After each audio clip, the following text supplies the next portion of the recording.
Hi. This is another one of those episodes where you're going to please watch this on YouTube because watch Gabby and I buffer. Truly. Literally listening to how beautiful these insights were all episode long. We absolutely are like. No, literally. It's It was frankly embarrassing. Please so enjoy. good. Please enjoy. Frankly embarrassing. Please enjoy. Okay, wait, tell them who's on the pod. Vienna Pharaon is on the pod today. We got connected to her through the lovely friend of the pod, Mina B. Shout out. Thank you so much, Mina, for letting us steal your best friend for the day because, wow, this episode was juicy. Juicy, juicy, juicy. So many good insights in here. So many good journal prompts in here. Questions to bring to therapy, to meditation, things to sit with. Like, it was just a crash course. And frankly, her book goes into this even more. I just know we're going to see y'all send us pages of your notes that you take listening to this one. So let me get into it and tell you a little bit about who Vienna is so you can get to know her. So Vienna Pharaon is a licensed marriage and family therapist. She's one of New York City's most sought after relationship therapists. You will see why.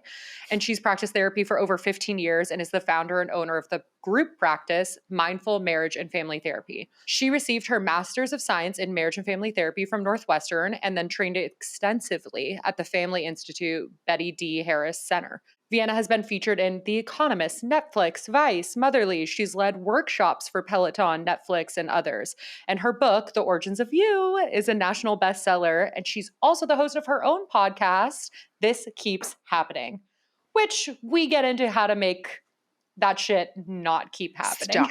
Stop. It was so fun to get to dig in with her just about these incredible concepts that she so effortlessly breaks down in her book. I mentioned in the episode, guys, if you are like me and like being able to just flip to a chapter in a book when you need it and being able to revisit it, this book is specifically made that way because it talks about, it names certain wounds. You can go back to that chapter if you're struggling with that and revisit it constantly. It's just such a delicious, info-filled, gentle toolbook. Yeah. And so we talk about so much of the book, The Origins of You, and everything that's within it. We talked about why naming your wounds is important. And then we equally spoke about when it's time to move on and make a choice and keep it pushing instead of just reliving and sitting in that story, because that can obviously be really comfortable. We talked intellectualizing till you're blue in the face. Not like we know anything about that. Right. It's just my daily life. We also talked about grief as we do here. Yeah, but it was different this time, I will say, because we spoke about it in terms of grappling with family dynamics and what happens when you actually make a choice to accept the people in your life for who they are and to choose to have a relationship with them in whatever way that means for you. And we also, which I think is going to hit for a lot of people, because I know it hit for me, we spoke and really dug into the concept of what happens when you are trading your authenticity for attachment.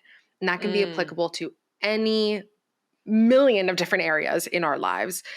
And also we talked about, which I love, is the intensity and disruption and grief and loss and all of these other feelings that come up when we move through healing, and how healing is just not this little like perfect phrase that we like to look at, that yes, it is the end, like, you know, can be looked at as a light of the end of the tunnel, but it's not.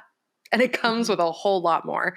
So this episode honestly was just such a beautiful conversation about the ups and downs of what healing looks like, of what our journeys look like, about what it looks like to choose yourself, because we're not really taught to do that. And we're not really equipped with those skills. Yeah.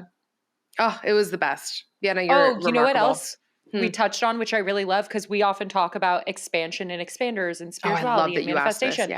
And we talked about where expanders come in and uplift us and give us that expansion versus where we outsourcing our self-worth and putting people on a pedestal. And that is something we have not touched on before. And I really loved striking that balance and figuring out what that looks and feels like. Yeah. And she'll have to come back just to talk about that, because there are so many follow-ups that I have, but I was like, oh, we're already over time. We got to let her go.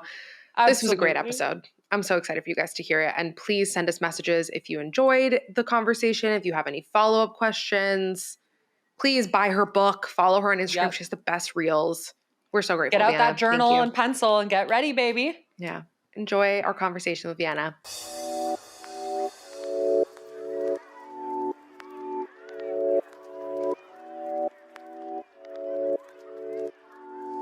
Oh my gosh. Welcome to the podcast. Welcome to Thoughts May Vary. We were just talking offline about the amazing connection of how we met. And I'm just so grateful for all of the awesome, amazing people. Shout out Mina B.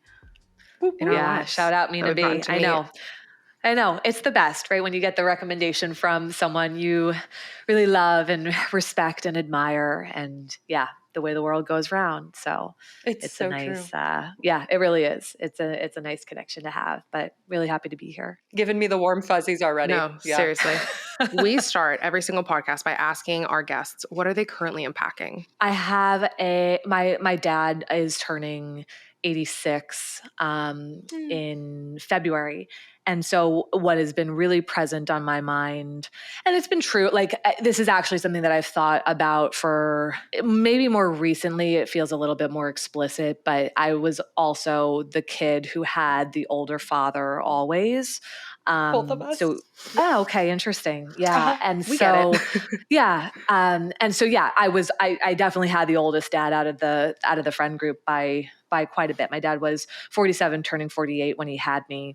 And so, what is present, and I guess to your point, like the unpacking piece is sort of navigating this final chapter and like what it looks like from all angles. And, part of this is, definitely personal to my story, but also as a therapist who works with families and couples and individuals who talk about their families, right? I'm always thinking about this final chapter and, what it looks like when a parent is coming to, the end of their lives, however, hopefully, God willing, there's, more time there. But when they're coming to the end of their lives, like how the relationship shifts, and if there are things that need to be said or things that don't necessarily need to be said from both sides, right? And it's not just from the adult child's perspective, but I think, when it's available, this curiosity around what the aging and potentially dying parent wants to say or wants to experience or wishes, their adult child might know. And so that has been, top of mind for me. I think we all have such different relationships. Some people are close with their parents. Some people are estranged and entirely cut off. Some have complicated relationships. Some have accepted and grieved certain things and gotten to a place where they're like, okay, I can be in relationship with you, but it's not the relationship that I wish that I could have, right? So there's so many different ways it could be. And I think there's this sensitivity sort of at the end, when that relationship is coming to a sense of completion, right? It's like, what do we yearn for, and what do we crave, and what do we desire from all of the different, points of view. So I'm unpacking some complexity around, like some feelings that I have towards my dad right now, and like reconciling them, like seeing all parts of the man, right? The good, the bad, the not, like the not so great, and really working to reconcile. Because I think this curiosity of like, what does it look like to get to a place of peace, and reconciliation? And, can all of us get there? Can some of us not? Does peace happen before somebody dies? Does peace happen after? And so, just lots of like percolating pieces around that. But that's a little bit of what's present right now. I knew I had the warm fuzzies for a reason, because you're already tugging on our heartstrings. I mean, both of us were also oldest dad. I lost my dad when I was 17. He was 73. So you're preaching to the choir. If you haven't seen Ram Doss's, it's either called Going Home or Walking Each Other Home. I have seen it. Because he has a lot of, I was going to say, he has so much philosophy around holding space for people in that transition. And man, I mean, mine more so happened after the fact. Like you're saying, what can happen before and what can happen after. But I just found that to be so supportive and really cool. To your point, really cool in terms of like, what's your role and what's theirs, and like, what do they get to say, and what do you just accept and work out after and then. And it's of course so unique, individual for everyone. Like you said, everyone's relationship is different, but we love discussing grief on this podcast because it's the common denominator. Yeah. It's the common human denominator. Like, if we're going to destigmatize mental health, let's also destigmatize. Let's talk about death. Like, it's going to be everyone's experience. Let's make it a part of like how we can support each other, what we go through, what it looks like. Have you seen Good Grief yet on Netflix? No. Do you know Dan Levy from Schitt's Creek? Yes. The best. He's so funny. High recommendation. Yeah. Oh, yes, I'll have to check it out. He just wrote and produced and starred in it. Okay. And it's grief that looks very different from what we're talking about with parents, yet really, really beautifully done. I think you'll like it. I always say, like, when stuck, grieve more. Right? And I think there's something, I agree that we are a grief phobic society and death phobic, right? And obviously a lot of times when we talk about grief, we are thinking about death. But yeah, grief is actually this experience that I think we miss out on or try to like skip over in so many other moments of our lives too. And obviously we do come in contact with it when someone passes, but I think we come in contact with it quite a bit more often than that too. And because we don't know how to do it, or we don't want to do it, or because it's scary to us, right? We sort of move as far away from it. But I really feel, at least in my work, what I've seen both personally and professionally is that like where we are stuck in our lives is where it is that we need to grieve more. And where it is we cannot change the things that we wish that we could change, these things that we're like, oh, I'm like, I want to be doing this differently, or I want to stop dating, this type of person over and over again, or this conflict I keep getting into, or this boundary I can't set, even though I promise myself, every single time I'm going to keep it. I'm going to set it. I'm going to keep it with this person. Right. And like when we can't change these unwanted patterns, it's directing us to needing to process something more. In that, right, to grieve something, right? It's like we skip over so much. And I think when we're kiddos, and I obviously talk about this, in my book, but like we do go through stuff, and some people go through more stuff than others. Okay, certainly, but we go through stuff. And whether you call it trauma or whether you call it pain or whether you call it wounding, right? Like there are things that we survive as kiddos, and we white knuckle our way to the other side. We arrive on the other side. But when we are kids and teenagers, like we don't have the skill set to properly grieve, to properly acknowledge. We just get through it, right? We just get by. And yet there's an experience, right? There are events that shape something for us, right? That set the trajectory for something in our lives, and we just get on with it.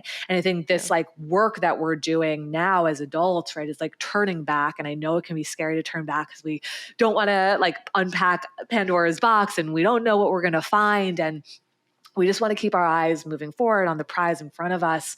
And we don't want to be ungrateful and yada, yada, right? And they did the best that they could with what they had, but we have to look back. There has to be an inquiry there. And it's tough because I think when we inquire and begin to acknowledge and name, the things that ruptured something within us, it brings us to our grief. It has to. And it's required that we grieve in order for the pain to lessen its grip on us, right? To loosen itself, right? So, a little bit of a departure from, grief and its intersection with death. But I think it's like I have really found that in order to move anything, in order to heal things, right, we must grieve something. I've absolutely grieved past versions of myself. Totally. And I found it so necessary to. Like, you're so right. I think maybe just to speak personally, that's something I took for granted, having a lot of loss at a very young age. I lost multiple immediate family members throughout my teens. And I think I guess I didn't fully comprehend how that grief in old versions of myself, pivoting into new habits, doing this. Like I have my own little tagline of resiliency, which is called choose the or. Like you can go down this road and you can kind of know what it's going to be. You can stay stuck in that pattern, or you don't have to know what that or looks like, but you start choosing something different. And I have recently pieced together how much of mortality salience had in that effect, but I didn't take that the step further to think like, oh, that's meeting grief in each present moment. And that's meeting that in various aspects that I didn't expect. See, this is why I love talking about it, because we look at the insights we come to when we open the conversation. Yeah. I like It's that you beautiful. also named that it doesn't need to necessarily be about death, because I think a lot of Yes. people can relate to the death part, but a lot of people haven't lost people close to them. And like, I'm thinking, I mean, as you're talking, like so many things are popping into my head of like areas in my life where I feel really stuck. And when you said, when you feel stuck, you need to grieve, there's something there you need to grieve. I'm like automatically know what it is and automatically know what it is that I'm avoiding. And so I think that's just like a really interesting way for people to get curious about what's going on with themselves. Even the way that we started this conversation with the way that you graciously shared your unpacking, it was through this lens of curiosity. That I think is really interesting and less intimidating for people to want to like see themselves in and to feel welcomed into that. Yeah. As well. It's where we are stuck is where we are often either in survival mode or we are like there's an adaptation version of ourselves, right? That's presenting, right? So like whether it's conflict or breakdown in communication or breakdown in boundaries, or there's this part of ourselves that we don't like, oh my gosh, I keep gossiping about people and I can't stand this part, or like I'm so judgmental of this person, or, you know, I remember they're in conflict. I have historically had a tendency to prove my point and need to be right. Same. And okay. And I remember, and this will bridge, you know, the curiosity piece as well, because I think like we have got to replace shame and judgment and criticism of self with curiosity as quickly as possible. And I share this story often, but it's just such an important one. I was in a conflict with my now husband, you know, then partner, before we were engaged, and I have no clue what the fight was about, but what I do remember is that I was like doubling down, tripling down on proving my point. And Connor's like, I got it. And I keep going and going and going. And I'm like having this out of body moment where I'm like, oh my God, Vienna, like shut up, you know? And I keep going. And then finally I stop. And shame comes in, but then very quickly I replace shame with curiosity, right? Like I just said, so important for us to do. I'm like, what does needing to prove my point and needing to be right serve? Right? Like, what is it serving? What is it protecting me from? And that question is really important because we make sense in context. Okay. You, all of us, anybody who's listening, you make sense in context. So does your partner, so do your parents, so do your children, right? But like everybody makes sense in context and our behavior makes sense in context. Now that's not an excuse. I'm always really careful to be like, just because there's context and a story there, right? Like doesn't excuse the behavior, right? But it's very important for us to understand that there is a story that's creating, right, this adaptive way of being in relationship with people or navigating the world.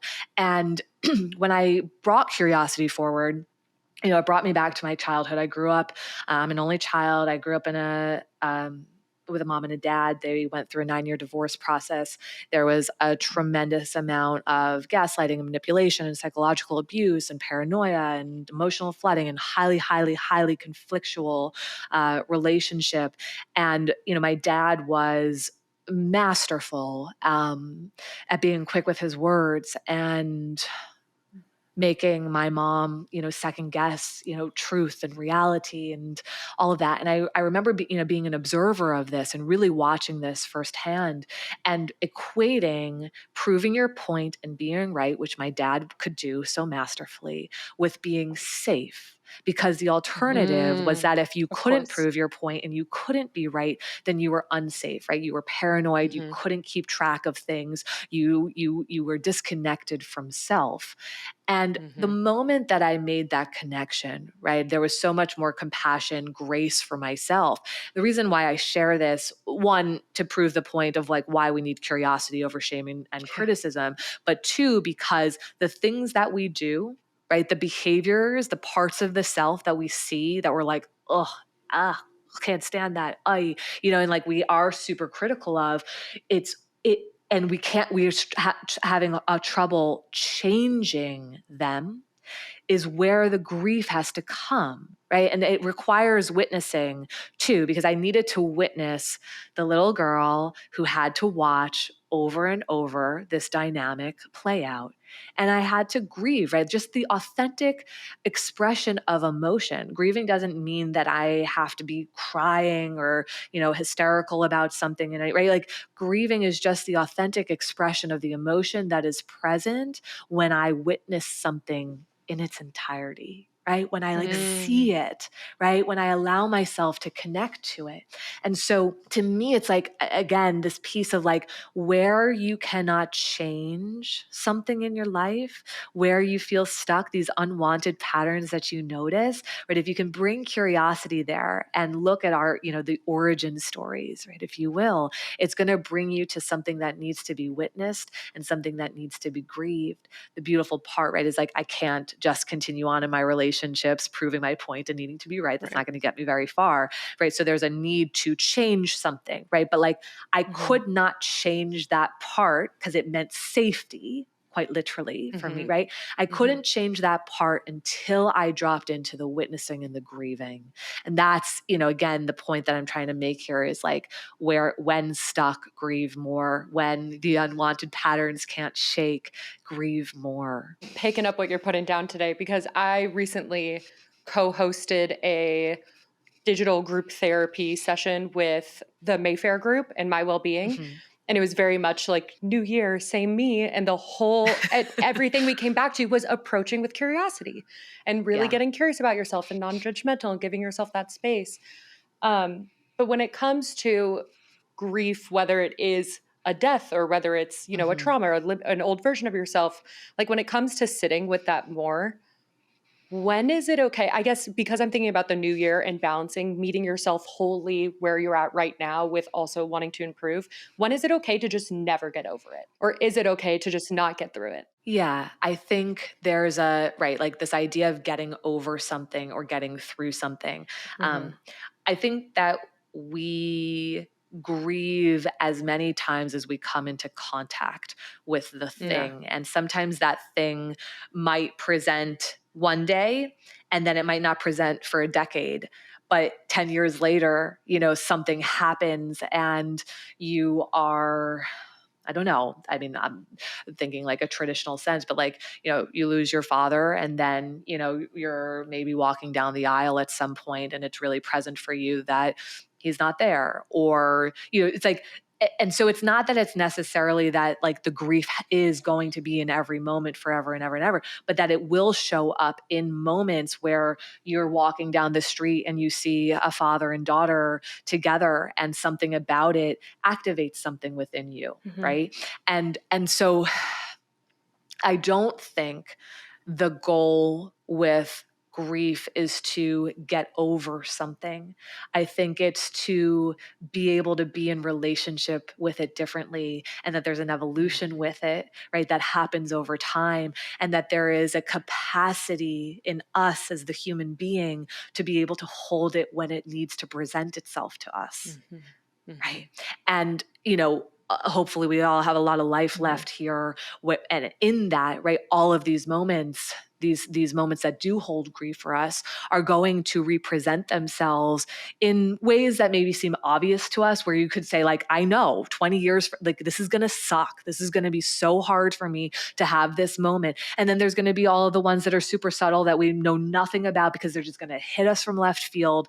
And you didn't even see it coming because it's this random moment that just unfolds in front of you. Right. And so I would probably move away from the idea that there is a getting over and move more to this like empowerment of I can be with it when it appears. And I think when we spend time with it and we have a more intimate relationship with it, there is a sense of empowerment of like, I know it might not be easy, but I trust that I can face it, and yeah, like that feels so much more important. But I think we chase this idea that like, I'm going to get to like there's another side, and you're like, I just got to get to the other side. And I think there's like little other sides that we probably can get to where we're like, okay, it feels a little bit more, but then you're like, there's going to be another hurdle.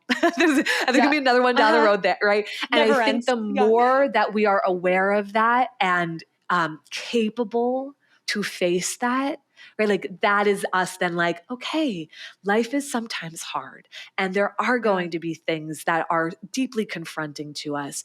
But because I know how to be with this, when it presents itself again, open arms, I will learn what it is that I need to learn. Right. I will feel what it is that I need to feel.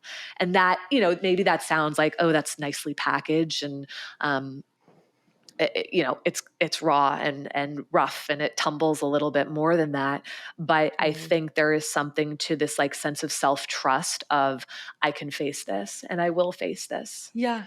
You took the idea out of my head. You might have a little intuition abilities going on because I was very open on Instagram this past week about having a big grief day recently, 13 years after my father passed.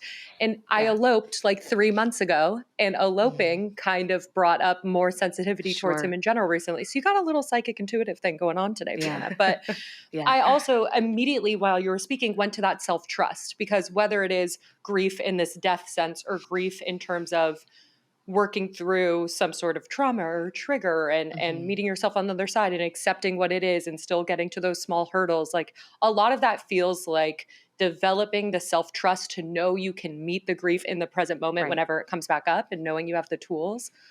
For folks that maybe don't know how to trust themselves, have lost trust in themselves on certain decisions, like what are the first steps for working with that if that doesn't land with you yet? If you don't maybe think you have the tools for that. Yeah. So, all of my work is, I think I mentioned already, I'm a marriage and family therapist. I work with individuals and couples and families within the context of looking at the family systems that we grew up in. Okay. And the reason why I bring that forward in response to this question is for so many of us, our sense of self-trust or intuition, connection to self gets ruptured when we're kiddos. And there's a disconnection. Oftentimes people say like, children are like the most conscious people in the room. Right. And it's like, like they are online, they see it all, like their intuition is like it hasn't been stripped away from them yet. Yeah. And sometimes that happens through society and culture, media, et cetera. And a lot of times, though, it can happen in the family system. And I really believe that we all kind of come into this earth as intuitive beings and that there is a relationship with self that is there. And then over time, things start to strip away at it. So we as kiddos might notice something, but the adults might say, no, that's not true. It could be like, it could be that simple and almost that harmless actually, right? Where you're like, oh, why is mommy sad? And somebody's like, mommy isn't sad. Mommy's definitely sad. Right. Or right. So it's like, sometimes we do these things. Sometimes the adults do these things as a way to protect, but actually what winds up happening is a stripping of relationship with self, a relationship with knowing, a relationship with truth, or, on if we sort of move down the scale a little bit, right? Like family secrets, flat out lies, betrayals, right? Like these things that maybe rupture it even more. And so when somebody's sitting here listening here and they're like, yeah, I got no self-trust, it's like, I don't even know what that is. Like I can't follow through on anything. Like I don't know whether it's just me being afraid or if it's my intuition. I can't tell the difference, right? Like oftentimes I bring people back to where it is we lost our relationship with it first. And so to me, that maybe is a nice place for folks to start, is this, and whether you believe it or not, but just say like, okay, I'll humor Vienna for right now and say like, let's say I was born with intuition, let's say I was born with sense of self, did I have any experiences that made me question myself, right? Where were those experiences, right? Where did I have that? And there might be certain things that stand out to folks right away, and maybe there's things that are a little bit more subtle. But I think there's there's a valuable inquiry there for looking at if there is anything that does stand out to us in terms of the loss of that. And then I always love this question because, again, remember, like, things serve something. So what does it serve for me to not trust myself? Does it make me rely on other people, right? Does it make my partner feel more needed by me? Does it make my partner feel like they get to make more decisions and that's good for them? That, right? Like, there's our behaviors serve a function, right? Yep. And so even if it's dysfunctional, right, it Yeah. still serves a function. And so I would ask each person to really inquire, like, what does not trusting myself serve in my life, in my relationships? Does somebody else benefit from it?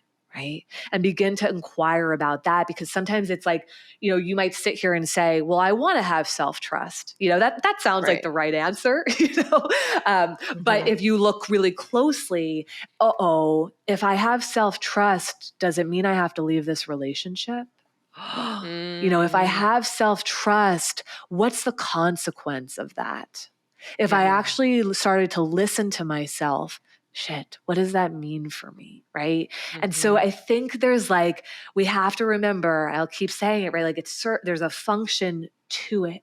And sometimes our lives sort of get held together by operating in a certain way, right? And this idea that, like, if I actually stepped into self-trust, right? Because this is a muscle that we can absolutely redevelop. Yes. Like, we can get there, right? But what would change if I trusted myself? I would speak up more. Right? This relationship would end. I would, whatever, leave this job, or I'd change something. Right. And so sometimes the status, right? Like, the status quo can be so much more comfortable, right? Than, right? Like, if I actually listened to source here, what would that require of me? And in answering that question, does the answer scare me or confront me in some way? So those are some good places, I think. Juicy. I mean, so much was coming up for me when you were talking, and it just reminded me of this section in your book where you talk about the concept of trading authenticity for attachment. And I think that is such an interesting concept to dig into, and I'd love to hear your thoughts on what that looks like, because you just brought up such a beautiful point of, it's very easy for us to remain in these patterns because it's frankly terrifying to see what happens after. Totally. I went through unknown, right? Exactly. Yeah. When I was 22, I've talked about it on the podcast a million times. I went through something called the Hoffman process. And part of that was relinquishing, like, giving up these old patterns and getting rid of them. And then we sort of had this, like, day in between getting rid of it and introducing new behaviors. And I remember walking through that day and telling my teacher I was so angry. And I was like, I felt like angry and then, like, numb. And I was like, I feel like I have a gaping hole in the middle of my chest, and I don't know what I'm supposed to do, because I now know I don't know who I am. Because if I just got rid of all of these things, am I just like a shell of a person? Like, what is going on here? And it was so profound for me to then, he was like, just wait, sister, just wait. Because then next came the introduction of new behaviors and actually, like, living within your authenticity and being able to not live on autopilot and choose those things for yourself. And I think we so often see, whether it's us or people we love, moving in a way that is them over and over again not choosing themselves, or us not choosing ourselves. And no wonder, because society doesn't teach us to choose ourselves, especially as women. So I'm just wondering if there's ways for us to be able to spot that behavior and then make a shift, and what that shift can look like, and, like, how we can mentally prepare to have the strength, which is what it takes, and the courage to actually make a change, because we know we might lose someone or something. It's really, I mean, thank you for bringing this up, because I think it's one of the scariest parts of, healing, is like, we know that it's not rainbows and butterflies. It's not this walk in the park. Like, there are consequences. You don't get the outcomes that you always want, and I think, we have to actually be able to tolerate that. And I think sometimes when you hear about healing, it sounds so nice. The word itself sounds nice, right? Healing. And it's like, there's probably a different word for it. We're healed now. We're healed now, right? Self-actualized. We've made it. You're like, I've been through this before. Like, definitely doesn't feel like that. I talk a lot about how important it is to be able to tolerate the consequences of choosing ourselves, choosing authenticity. And I'll share a story. In my late 20s, I was dating someone, what felt like a very serious relationship at the time. His ex came back into the picture, wanted to be back with him. And he was trying to decide whether to stay in the relationship with me or to go back into the relationship with this woman.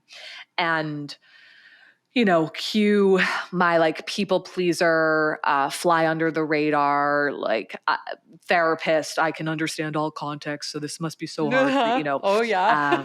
right? Like all of those parts came online. I was like, this, like I said, like absolutely, gosh, like yes, take the time that you need, yada yada yada. And I stayed in that for like a couple of weeks, and I eventually had a conversation with a friend where it clicked in, and I was like, oh, wow, like I'm in the same exact role with this person as I was as a kiddo in my family system. Chaos, but don't want to be too disruptive, fly under the radar, pretend like you're fine, pretend like everything is fine, pretend like you're unaffected, etc. And I remember, finally, like the voice came, right? And there was this clarity, and I'm like, okay, I'm going to do the thing. And I call him and I say, this really doesn't feel respectful, and I'm not okay. And I'm not okay with what's going on. And I'm going to remove myself from the situation. And, that was the final time that, I ever spoke to him. And, I don't know if it's surprising or unsurprising, but what happened next was not a mic drop moment. What happened next was not like, I'm so empowered, right? What happened next was the damn consequence, right? Was the thing that was like me on the bathroom floor, sad and crying for months because I wanted that relationship to work out. And I wanted him to come back to me and say that he had made the mistake and yada, yada, right? Like, the thing that we've probably all fantasized about at one point or another. And, it's like, that story stands out to me so much because to choose ourselves sometimes, right? To actually live in the authenticity, to reconnect with self-trust, to set the boundary, to communicate honestly, to say how you really feel does not always get you the gold star. In fact, probably most of the time it doesn't, as if by gold star you mean the outcome you think you want. But with a little bit of wisdom, right, which happens when you've got a little bit of space from the moment, what you realize that the gold star is a reconnection with self, an honoring of self, a respecting of self, right? The gold star is the authenticity, even though it means that you have to lose people along the way. It's hard to see it in the moment, but again, with some wisdom and growth, evolution, et cetera, and healing, right? You can make contact with that. But I think it's very important, to your point, Gabriella, like that you understand that when you confront these things, it will likely not be a walk in the park, right? That when you confront these things, you will most likely be asked to tolerate something that feels intolerable in the moment, right? Like to actually face that thing and be in the consequence, the thing that you've worked so hard to avoid, the relationship ending, people being disappointed in you, people not liking you, whatever it is, right? This thing that feels intolerable, right? I don't want to be left. I don't want you to not like me. I don't want you to not feel pleased by me. I don't want you to feel like you're not a priority, whatever it might be that you are upholding, right? And so we operate in the world trying to keep those things in place, right, for a period of time. And then when you pull the pin out, you're just like, uh-oh, There's going to be an explosion, right? Yeah, And good visual. there is, but I think there's just something to almost like the preparation for knowing that, yeah, it's going to be a little bit tricky and it's going to get a little messy for a moment. But this is the piece again, what I was saying to you before, Meadow, is like, but I can trust that I can get through a hard thing. Exactly. And that's hard for some of us. That's at the core of attachment, right? Is this like, and that's with our, primary caregivers in the beginning, right? Is this idea that we can get through hard things together, right? That when I draw crayons all over your newly painted walls, like we're going to get through this hard thing together, right? When I flush your expensive watch down the toilet, like we're going to get through hard things together. That's the kiddo stuff, but it develops, right, as adults to this place of like, I can face hard things. And for people who don't know that they can face hard things with people because they didn't have that experience, right, then it's much harder to trust and believe that like, I can get through this thing. I can get through this complicated, challenging, confronting thing. And I am going to get to the other side of this moment. Matt and I are just both like, so juicy. Yeah. Going through our entire things. No, truly. Taking inventory. Two major things came up for me in that, and I'm not going to ask you 700 questions at once. So I'll start with this one because I love how in your book, The Origins of You, it's in the table of contents, like your chapters are broken out. Yes, look how pretty the book is. It's broken down like by the wound, which listen, I love a helpful book. And as somebody who reads a lot of self-help books, I'm like, can you get to the part that's about me? So I think this is great for people because then they'll pick up the book and they'll be like, oh, this is what I'm feeling. And they can go through that. And we've talked a lot about in this podcast with you today, like about why it's important to name the origin of a wound. I'm curious, when does it get to the point where it's just time to stop digging through the past and like actually make a choice to move forward? Because I know, I mean, I've done it. I think we've all done it. And like, I know so many people who are in therapy currently with the same therapist for a decade. And like, they're still talking about the same shit.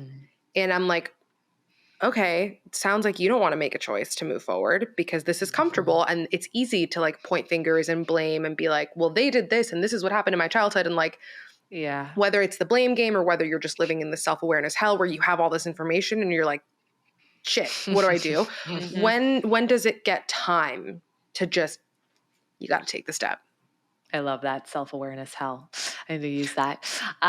Sometimes the self-awareness hell and the digging is a distraction. And it's sometimes hard to notice that in ourselves, which is why it's very important to have not just a therapist, but, a therapist who can see that. I think sometimes it's like we have to, if we're fortunate enough to work with someone, right? It's like to work with somebody who can see you, right? Who can see what it is that you might be doing. And I do think that people can very much get lost in the story and can very much get lost in the digging and don't see that as a distraction away from what the next steps are. Right. And it's like, I can keep rotating in this story and I can stay here and never have to change, never have to do anything about it. I think what you notice in the book is like, yes, naming it does feel important to me, right? I think we have to like turn our heads for a moment, but I'm very clear in the book, like we're not staying here forever. It's like, this is not, it's like we're in and then we're moving, it's like, but so we have to see it. We have to address it. We have to name it. We have to acknowledge it. But I think that if you have hung out there for a while, without starting to move through the like witnessing, the grieving, the like change piece, it's like that is pointing to something. And for some folks, right, it's like hanging out in that self-awareness hell.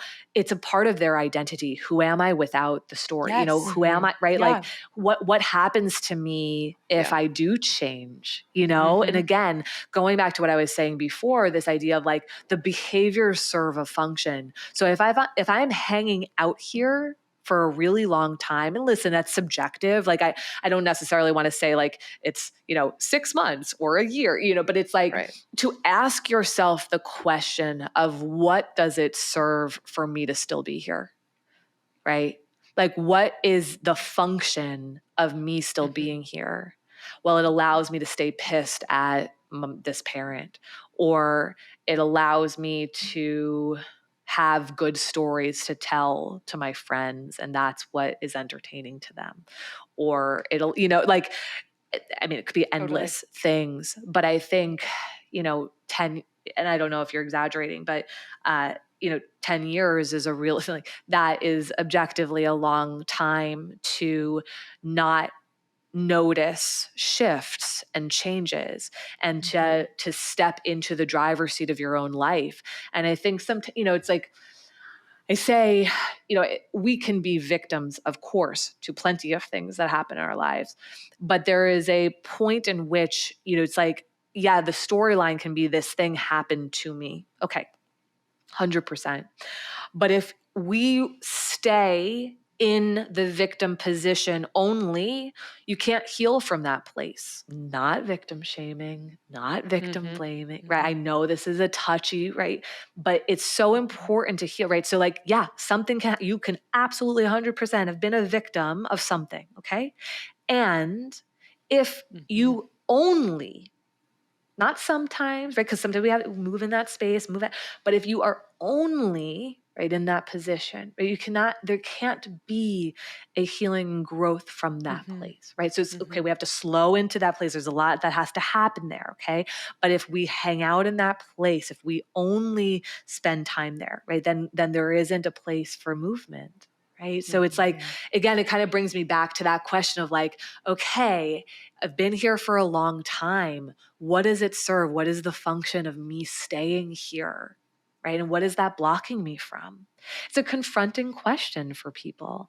And I think, sometimes we can self-reflect, and other times, we have dear friends who can lovingly say, hey, like, I know you've been seeing this person for a while, and, I love you and I want to see you like reach your goals. And I'm just curious, what you feel like you're getting out of still digging.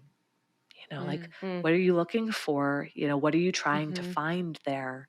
And sort of opening up that question. Because again, we don't want to be critical and we don't want to be shaming of people in their process. But I think there's like a little bit of that digging to say like, what's the benefit of staying here? Because there's a benefit.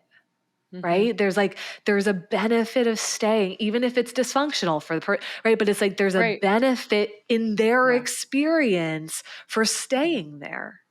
I love my therapist and I get to see them and we get to talk, like I get to feel seen and heard. Maybe that's it. Right? It's like, again, it could be endless reasons, but that inquiry, right, is so, so, so important. And so if you're listening and you're like, like I've been in therapy for 10 years, like, self-identifying right now, very gently, becoming curious about like, all right, what do I gain from being, right? What is it protecting me from? We love to say our trauma has skill sets, which is saying the same thing. Like it protects us from something. In that same vein of deciding to take that next step and moving into a new behavior, we talk a lot about, mother wound here. And it doesn't necessarily, I'm not just saying that like about our literal moms, but just like this relationship that we have with our parents. And I think it's really interesting as we get older and as we, get more comfortable in our adulthood and in our own, start to like disseminate what's us, what was, conditioning, what parts of my conditioning do I enjoy and want to keep and remain. But it's always this interesting dance of like deciding who we're going to be and how we're going to move in the world. And that might, as we've called out in this episode, cause friction with people that we love. And it can cause friction with our parents. And oftentimes it can be seen as a direct threat to them because they feel like we're just doing whatever it is, whether we're blaming, we're removing ourselves, whatever. It's like seen as this threat. I find myself often having this conversation with my friends of what would it just look like if we just like accepted them for who they are? Because it's not our job to change them, A.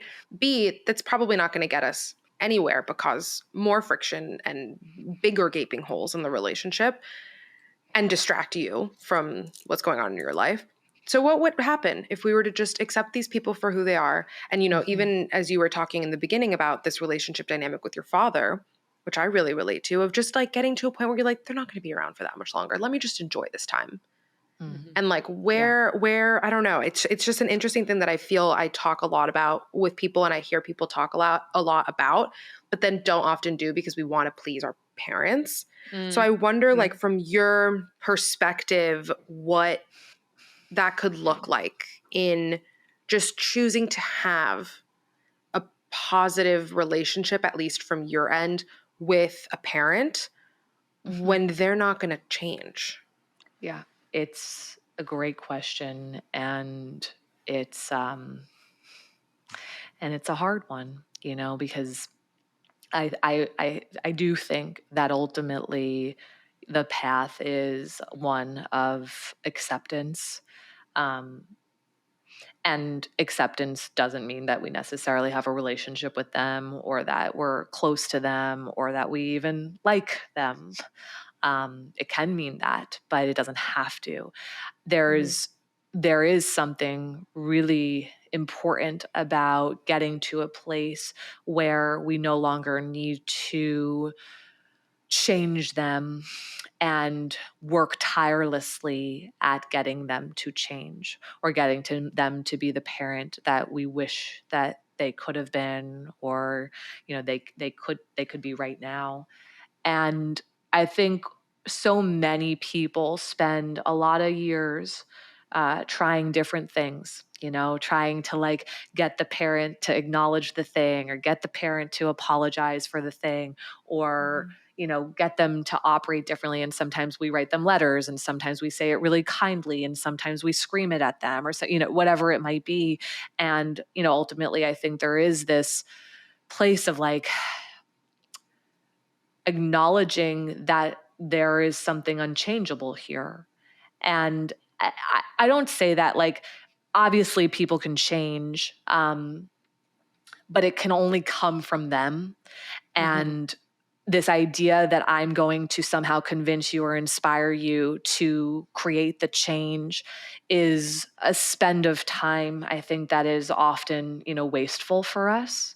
And that's tough, because I think for a lot of like adult children, kids, like, where you're just like, but if I was important enough, or I mattered enough to you, or like, why, and so we go down this path where we just like are constantly negotiating and bargaining, with ourselves and with them to get to the outcome that we want, instead of accepting and seeing the person, who it is that is in front of us. And so I don't sit here and say like no parent can change. Of course, anybody can change at any time, but it's just self-driven, self-motivated, as opposed to other motivated.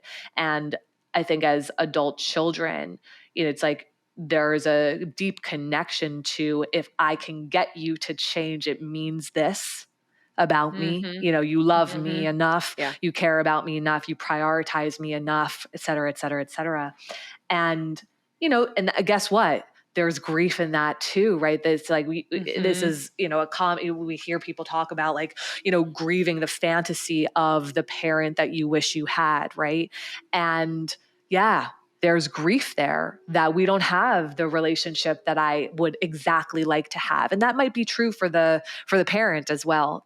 I think sometimes we take the adult child perspective in these types of conversations, and forget that parents too might have some feelings and opinions about their children. And, they might not like the way that the relationship is too.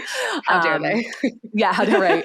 But I think, one of the things that I try to kind of nail home in the book is, and I think, again, I'm so careful of like, context really helps us, but is not an excuse.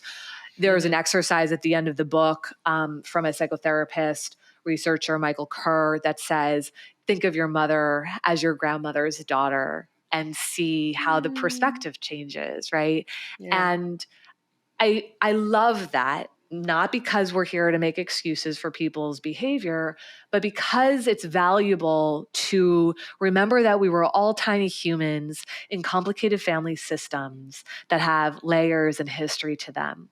and that each of us was this tiny human who is moving through this imperfect, flawed system that maybe we know a lot about or maybe we know very little about.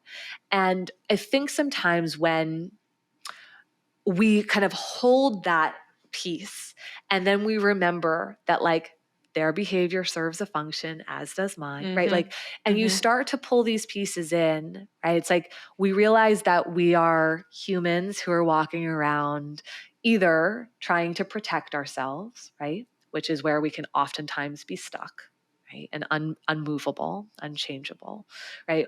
Or we're humans who have changed our relationship with safety, and so we can actually expand and evolve and change, right?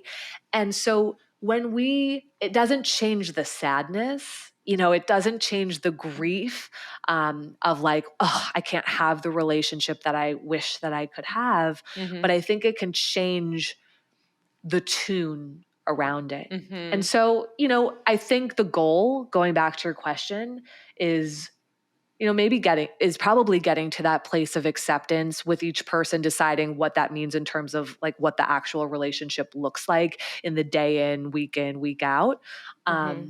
Listen, no, not everybody is going to get to a place where it's like, there's only a little bit of time left. Like, let's enjoy it, because there's history there that sometimes isn't addressed, or, there's emotional immaturity, or there's abuse, or there's, the endless kind of list of things that it could be that make it hard for us to be in contact with someone who cannot, right? Not always, not will not, right? But who cannot do it any differently.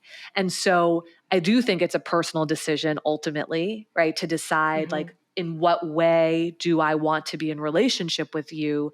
But I think the gift for self is getting to a place where we can accept that this is who is in front of me, right? That is not changing. And if we're really, really lucky, that compassion and grace might enter the story a little bit. Because I remember that you were a tiny little human who grew up in a complicated family system, and right, your behavior is just trying to protect you from something, right? Like, okay, if we're lucky, right, like we can do that. But that doesn't change, I want you in my life necessarily, right? Or like, oh, I want to see you every Sunday for dinner, or whatever it might be, right? It's like that it is a personal decision. But I do ultimately think that the goal of acceptance is a beautiful one that can offer a little bit more peace, maybe not necessarily entire peace, but a little bit more peace than being at odds with them. My husband said something insightful about my mother recently that rocked my world.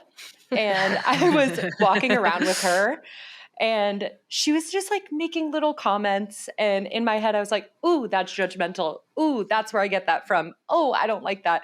And I was sharing it with him later. And he called my mom a hot girl of the 70s. He's like, babe, your mom is just a hot girl of the 70s. Like, she's from a different era. She's seeing people through that lens. And I was like, oh, like that was such a funny way for me to be like, oh my God, she totally is a hot girl of the 70s. And she's kind of a bully for that. But that's also iconic. Like, it was a fun way for me to separate my piece in that and see her as her own self. Yes. But I think why that was fun and silly and not heartbreaking, or now she gave that to me or whatever, it's because I had that self-worth and that space, that awareness in between like me and my reaction to her and who she is as a being. And you said something about self-worth that recently also rocked my world, because we've been looking, or I should speak for myself, I've been looking for expanders recently. And expanders for us are people that have something or some version of something we want that we can see ourselves in, that kind of expand my worldview to believe that it's possible for myself. And I've been looking for this a lot in career. And you said something about self-worth's role in putting people up on a pedestal.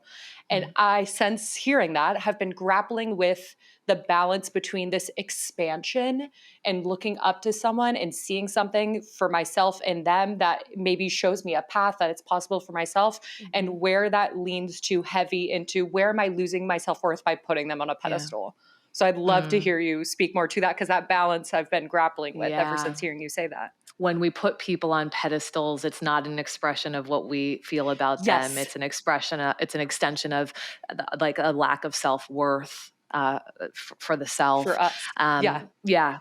And yeah, like I really believe that we want to be around people who inspire and expand us. And I think that that's beautiful. But I love that inquiry to be like, whoa, well, hang on. Like, how am I feeling about myself in this moment? Right. Because I do think it's fantastic to be around people who challenge us. And, you see something in them that you're like, ooh, like I want to develop that within myself, or, I want to go after something like that too. But I think there's something where we that they would feel that way about you too. And that, that I also have something to expand and offer and inspire, right? So when we put ourselves on equal playing fields, and it's interesting because I obviously you're talking about this professionally, but I feel this way in romantic relationships too.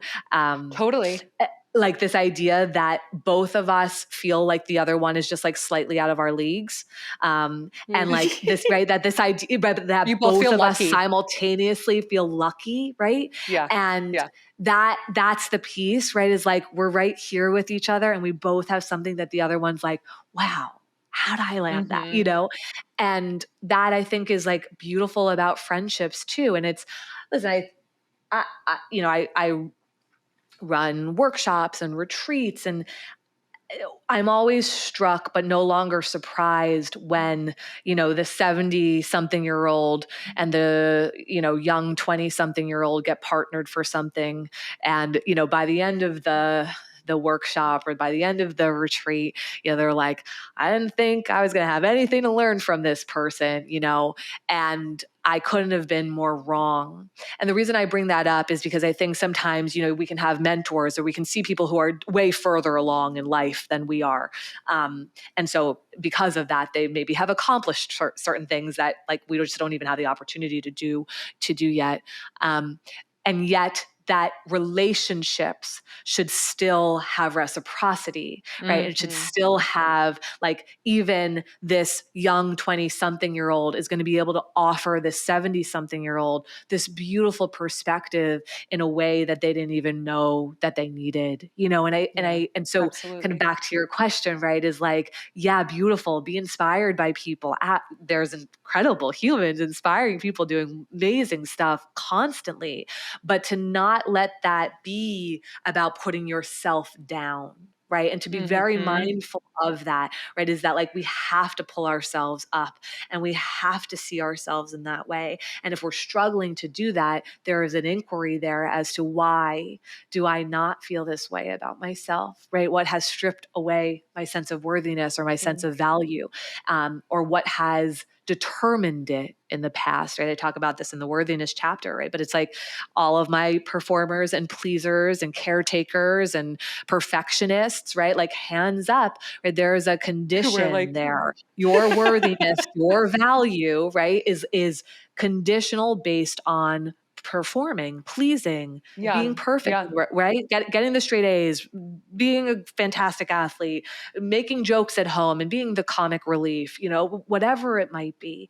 And so, yeah, I'm glad that struck you and became a moment of inquiry to be like, oh, how am I treating myself in this moment? And to dig into that a little bit further. Yeah, exactly.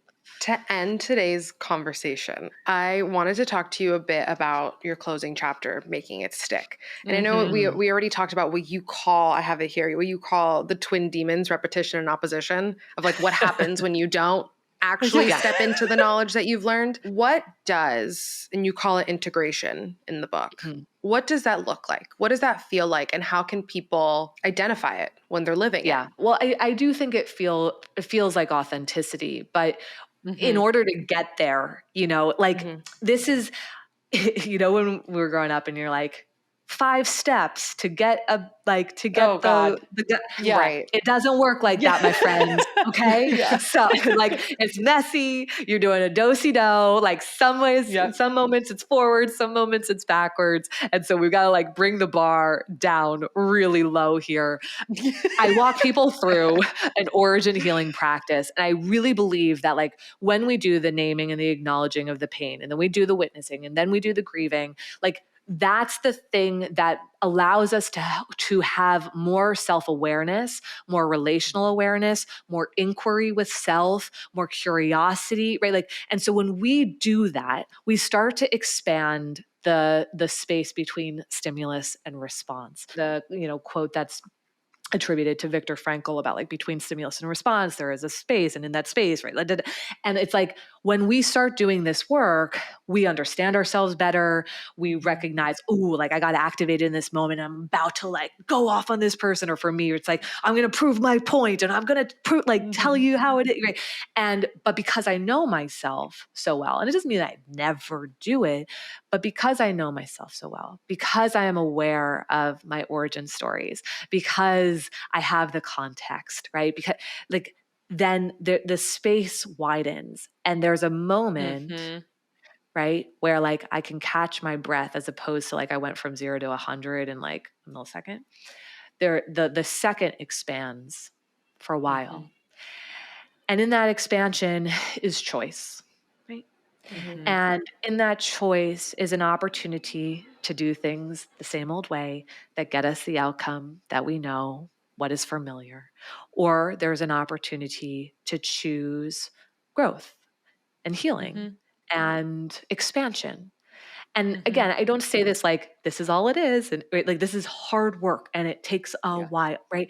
But there is something very beautiful, and that is what integration is like I have done the work to know myself well. I've done the work, and if I'm in relationship, I want to know my partner well, right?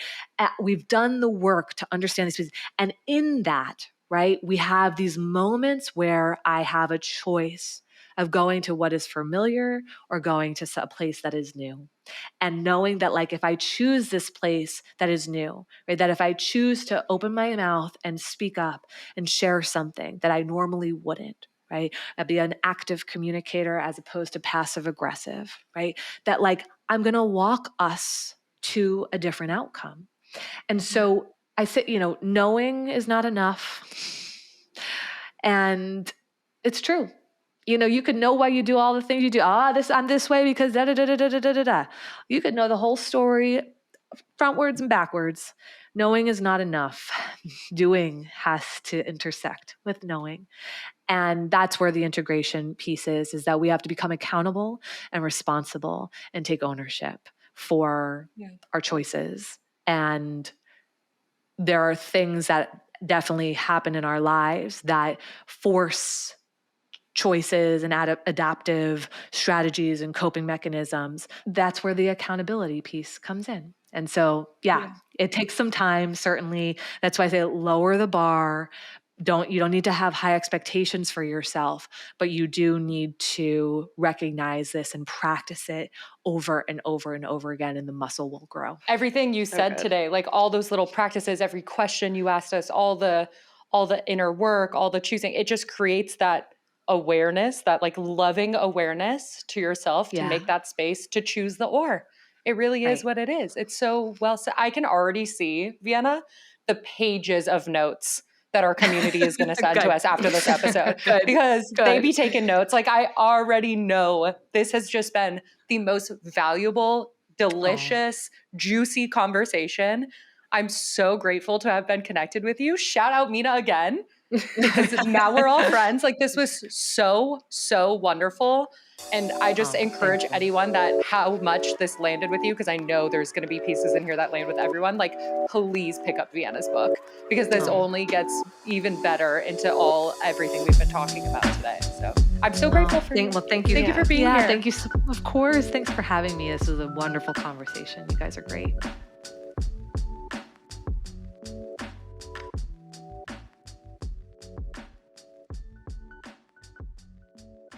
How's it going, y'all? It's Aaron. Don't let your Monday suck. Don't have those Sunday scaries. I'm tired of everybody waking up in the week saying, ah, shit, it's Monday. You know what goes down?